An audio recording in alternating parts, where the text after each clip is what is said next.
So yan guys, magandang gabi sa inyong lahat. Bali time check natin alas 7 na ng gabi. Bali ginabi tayo rito sa paggawa natin dito sa renovation dito sa bahay. Bali update ko lang kayo guys sa ginawa natin. Pakita ko sa inyo yung mga improvement. So ito guys yung development ngayon ng nagawa natin dito sa renovation dito sa bahay. Bali ito na po yung retaining wall.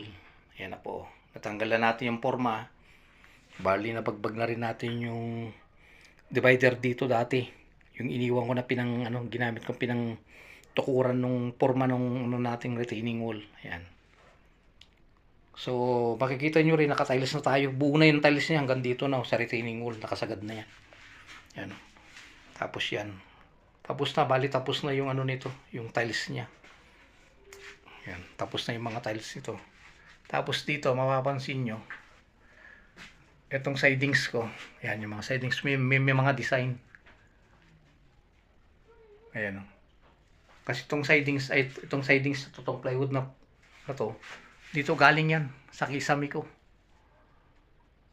Babaguhin ko kasi yung kisame ko, maglalagay tayo ng coblight dyan, magdi-design tayo ng coblight.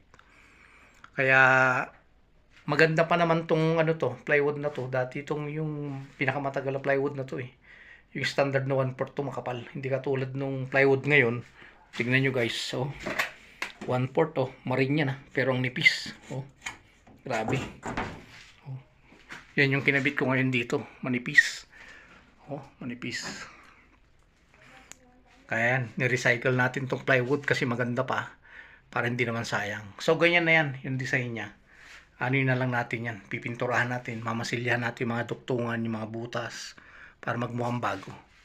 Yan. Kung mapapansin nyo, wala kisame ito. Ito. Kasi magwa-wirings pa ako. Magpapatakbo pa ako ng bali magbubutas tayo dun sa sulok ulit ng labasan ng hangin. Exhaust fan. Maglalagay tayo. So mag-electrical pa ako. Magwa-wirings pa ako rito. Yung ilaw dito, tapos yung electric fan dito. Kasi mapapansin nyo, walang hangin. Ay, walang hangin. Walang siya. Wala siyang bintana. Kailangan nila ng exhaust fan, tapos fan, at least nagro-rotate yung hangin nilalabas.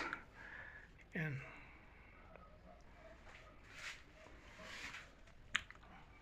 Bali susunod dito yung electrical niya na.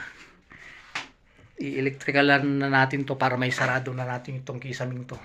Sasarado na natin to. Tapos dito gagawa tayo ng coblight, yung electrical din nito. Gagawa ulit ako ng 3-way gang dito. Bali ang ilalagay ko rito yung ilaw ng coblight. Tapos yung natin, drop light dito, may ilalagay akong drop light dito kasi. Kaya mag-electrical pa tayo, kaya naka-open ng ganyan yan para madali na lang mag-wirings. Tapos ito, in-open ko na rin. Itatap ko na lang yan. Para madali na lang. Tsaka ako isasarado to. Pag natapos na electrical niya. Yan.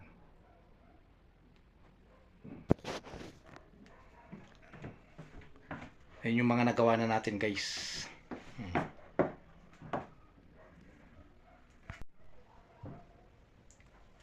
So yan guys.